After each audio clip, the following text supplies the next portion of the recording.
Another thing about DIYing this is it's very empowering to know how to do it, right? I've talked about this in other categories of doing business, of taking your power back in your business. This is one of those ways. When you know how to do it, it doesn't mean that you always have to do it or that you'll never outsource it. But knowing how to do it takes your power back. And that if and when you do decide to outsource any part of the process, you'll know exactly what you want outsourced.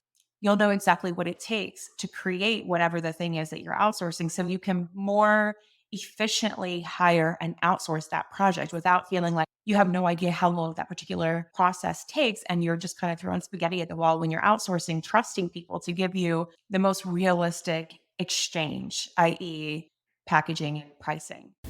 Hello and welcome to the Podcourse. This is a mini course delivered to you via podcast, and it's on a channel that's separate from but also connected to my original home podcast, which is the Nicole Joy Show. The intention of this Podcourse is for heart-centered entrepreneurs who know that you have an important message to get out and who feel like podcasting may be the thing and you can see yourself as a podcaster but may be really overwhelmed at how do I get from this is a great idea to I'm actually launching a show. A couple things to know before you jump into the episode. One, something that I get asked quite a bit by people who just get started podcasting. What are all of your favorite tools? The software, the hardware, all of the pieces. So what I've done is created an email with all of the links for my favorite items to help you get started podcasting, doing it yourself right now. There's a link in the show notes that you can enter your email address and I'll send you an email with all of the links. Number two, if you listen all the way through, you really appreciate my perspective and the way that I teach about podcasting, I highly recommend you check out Podcasting with Heart. I'm going to link it in the show notes. It's a self-paced, on-demand course that will teach you everything that I know about podcasting. And note that private podcast consulting is an option as well. Just reach out to me. Number three, if you watch all of these episodes and you feel complete, that's perfect too. I invite you to go check out my main show, The Nicole Joy Show, where I share a lot more about business, spirituality, energetics, a dose of motherhood, and how all of them kind of work together. And again, if you have any questions, feel free to reach out. Enjoy. Welcome to the second episode in the Podcourse for heart-centered entrepreneurs who are podcasters to be. This episode was originally 189, when to DIY versus when to outsource, and I kept the title mostly the same, goal being to share everything that I have learned with you because I did outsource a lot of my podcasting process for the first few years, really.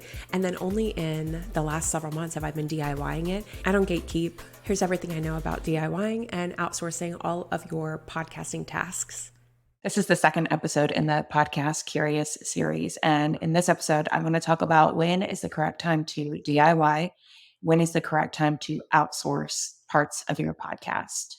Before we jump into DIY versus outsourcing, I want to share an example from my corporate life, actually, that's really helpful at explaining why sometimes it can be helpful to start with DIY and then eventually to outsource. So if you have never heard me talk about it, in my corporate life, I worked in commercial real estate asset management. In short, we were managing real estate investments on commercial properties. One of our jobs was to make sure that people were making payments, that companies were making payments for their loans.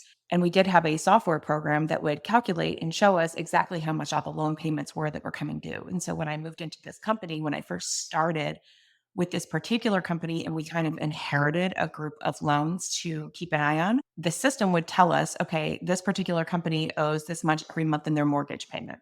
Something that my boss had us do that I thought was really profound is instead of relying on that initial number and assuming that it's accurate, before we did that, we had to take everything outside of the box. He didn't want us to look at these monthly payments and keep them in this like black box of not really knowing exactly what's correct. But instead, he had us manually calculate each loan's correct mortgage. So what are they paying in their principal, interest, taxes, insurance, and break down exactly what's owed, exactly when, and then to match it up. What I liked about that is that it reinforced this concept of the value of knowing how to do something first. And that's something that I have found really important as a business owner, as an entrepreneur in starting, building, running your own business is knowing how to do something before you outsource. And I was talking to a friend of mine recently about outsourcing. And what came up was that like as we were learning how to build online businesses. So I don't know, 4 or 5 years ago, there was this big push. And in some corners of the internet, there's still this big push of outsource everything. Every little thing needs to be outsourced. And sometimes I think that what that leads to is over outsourcing and this lack of really knowing how to do little things sometimes in your business. And that doesn't mean that I want you spinning your wheels to do every single little thing. But sometimes I do think it's very helpful to know how to do those things. So, for example, if you are like me and you need to move quickly on ideas, it can be really tricky for me to outsource all of my sales pages to somebody else because I have to wait. Of course, it makes sense. I have to wait to be on their time frame and on their calendar. If they have a backlog of clients who are waiting on pages, I have to wait till I'm next up in the queue. And that doesn't always work well with me because I want to move quickly. When I have an idea and I'm ready to move it forward, I need to be able to move it forward right away. Does that mean I'll never outsource pages? No, it just means that hopefully, ideally, one day I'll have somebody on payroll, not a subcontractor, but somebody on actual payroll in house that can move quickly with me. And so I want to apply this concept to podcasting because a little bit of my own history in podcasting, I was outsourcing quite a bit of my podcasting, obviously, other than me going in and actually doing the recording over the last 4 years. And I outsourced different pieces of it at different times. But I ran a quick calculation the other day and I have spent $14,603 in outsourcing the editing and outsourcing the content repurposing, etc. And that's not a terrible thing. I learned quite a bit in doing that. But then recently, when the podcast came back from summer break, so September of 2023, the very last thing that I had not yet done myself, I started DIYing it, and that was editing. Because again, I am not somebody who necessarily can batch a ton of content in advance. It just doesn't always work well for me and give it to my editor with enough time for them to be able to turn around. Sometimes I want to share an episode the day that I record it, and that doesn't always work well if I'm outsourcing editing. There's a lot more behind my decision to DIY that we can talk about at a later date. But for now, what I want to show you is when is the best time to DIY? When might be a good time to outsource? Let's walk through DIY podcasting first. And DIY means you're doing it all yourself. And I know it sounds really overwhelming, really intimidating, but I can promise you, as a self taught elder millennial, when it comes to technology, it's not that hard. There are tools available literally at our fingertips now that make it so much easier than what our head is making it think it needs to be. And there are several benefits that I have found in the short time that I've been editing and DIYing my entire podcast. Number one, I have creative freedom. So sometimes when you outsource the editing of your show, you're paying, let's say, for example, 4 episodes a month, approximately 30 minutes an episode. There's a little bit of this feeling that I noticed within myself of feeling like my episodes needed to be at least 30 minutes or ideally within that range for it to make sense and for it to be worth it to spend money and pay an editor. Whereas when I started editing my own podcast, I felt this creative freedom of my show can be 5 minutes. If that's what it takes to get that message out for the week, it could be 10, it could be 50. I am free to talk for as many minutes as I want to get the message across how I would like for it to be received. Number two is what I mentioned a little bit earlier about timing of recording and sharing your episodes, right? So if you're not somebody who wants to batch content or you're not necessarily somebody who wants to commit to weekly episodes, when you do it yourself, there's not that pressure of feeling like you need to get episodes to an editor to be on their schedule, which I get it, right? Like they have to have time to turn it around and you remove that pressure because then if you record something today and you want it out today, that's feasible. If you need to get something out right away, or if you don't want to feel like you have to put out 4 episodes a month, if let's say you want to take the summer off, or if you want to take your birthday week off, or if there's a lot of shit going on in the world as there is, and you need to take a break for your mental health, there isn't that added pressure of feeling like you have to get an episode every week, but instead, putting episodes out when they feel correct. And a lot of podcasters do that. I don't know that we really sell that story online. I feel like what we're told is if you want to have an engaged community, you need to be putting out new material every week. And I don't think that that's true. In fact, there have been a lot of breaks in my podcast, and you probably didn't even notice. Number three, you get to choose which clips of your show you use as promo out on social media or on other channels. And even if you outsource this stuff, you'd probably be doing that anyway, because it's really difficult for somebody who is not in your body to know which parts of the episode were most profound that would really land with your audience in another space and invite them to come listen to the full episode. Now, they can do their very best, but it is tricky for them to be able to know. And so, even when you're outsourcing that, you're probably already going to be going through and identifying use this section, use this section, use this section. So, when you DIY it, it really is only a couple of extra steps to manually choose your own pieces. Then there's also, of course, cost savings. And that is a very real thing for many of us, right? There is a cost associated with outsourcing your editing, with outsourcing your content repurposing. As I mentioned, in the 4 years that I've been podcasting, between content repurposing and editing, I've spent over $14,000. And that's fine. I'm not saying that that's a problem, but it is a cost and it doesn't have to be that way. You can literally podcast for free when you DIY. Another thing about DIYing this is it's very empowering to know how to do it, right? I've talked about this in other categories of doing business, of taking your power back in your business. This is one of those ways. When you know how to do it, it doesn't mean that you always have to do it or that you'll never outsource it. But knowing how to do it takes your power back. And that if and when you do decide to outsource any part of the process, you'll know exactly what you want outsourced.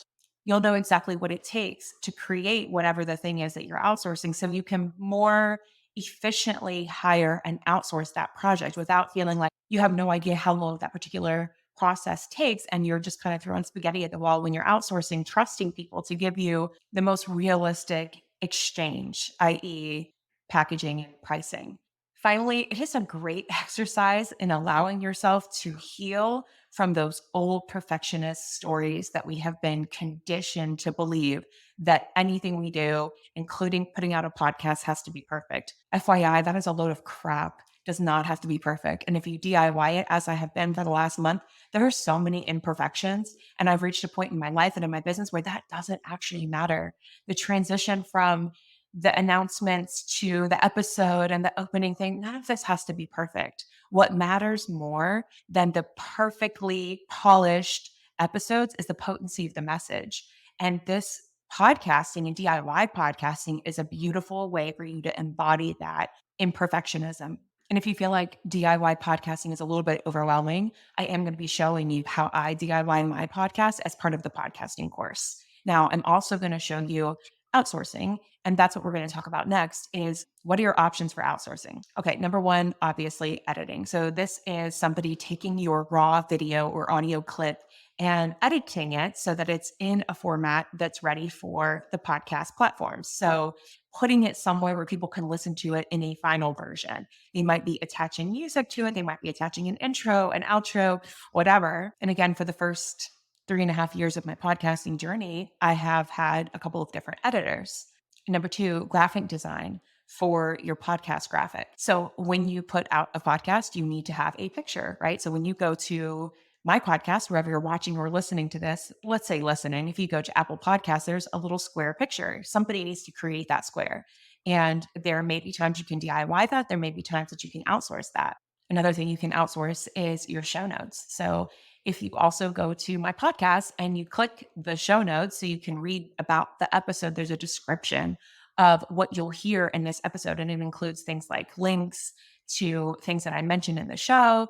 And that's something that you also can outsource. And then finally, repurposing. So this is when you take your podcast content. We'll think of this as like your big pillar content. My podcast tends to be my pillar content. Most weeks, I have one big episode, and then you can repurpose it in lots of different ways. And you see me do this on Instagram, for example. I will extract really potent 60 to 90-second chunks of the episode and put them into an IG reel.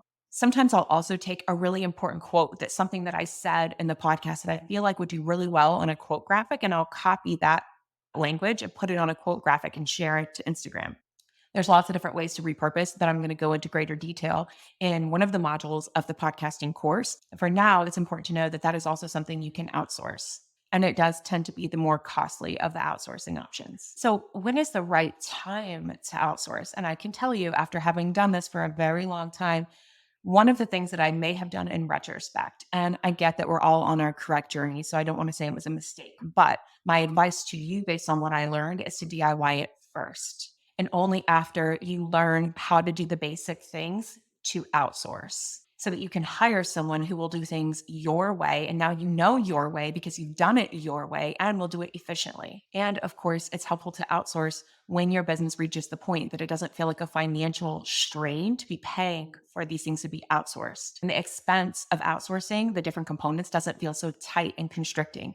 We don't want the money thing to feel tight and constricting in any department, but that's for a separate conversation. I'm going to go out on a limb here and say, maybe even outsource only after you've had the first couple drafts. Because here's the thing that a lot of podcasters and a lot of people perhaps don't share, because I didn't know this in the beginning, was that this first version that you're putting out is a rough draft. We are always working on our first rough draft when we start something. So you get in your head that you want this first podcast to be perfect. You want the perfect title, the perfect episodes. It is not the final version. That first podcast graphic with the title and the picture that you create in Canva is probably going to change. It's probably going to evolve. Your IG handle has probably evolved since you first started your business. And if it hasn't, then are you even expanding? Are you even growing? Are you even allowing yourself to evolve and shift and pivot?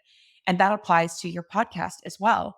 And so it can be really costly to outsource too soon and then to go in and change everything and outsource all of that again. Now, is that an option? Yeah, of course it is, particularly if you have more dollars than you do time. But when you get into this mindset of knowing and expecting for this to be the first draft and allowing things to evolve and be different, then when you get to your next versions, you'll know when the time is correct to outsource. I hope you enjoyed the episode. If you'd like a list of my top tools, both hardware and software, if you're just getting into podcasting, enter your email at the link in the show notes, and I'll send you an email with the links of my favorite podcasting tools.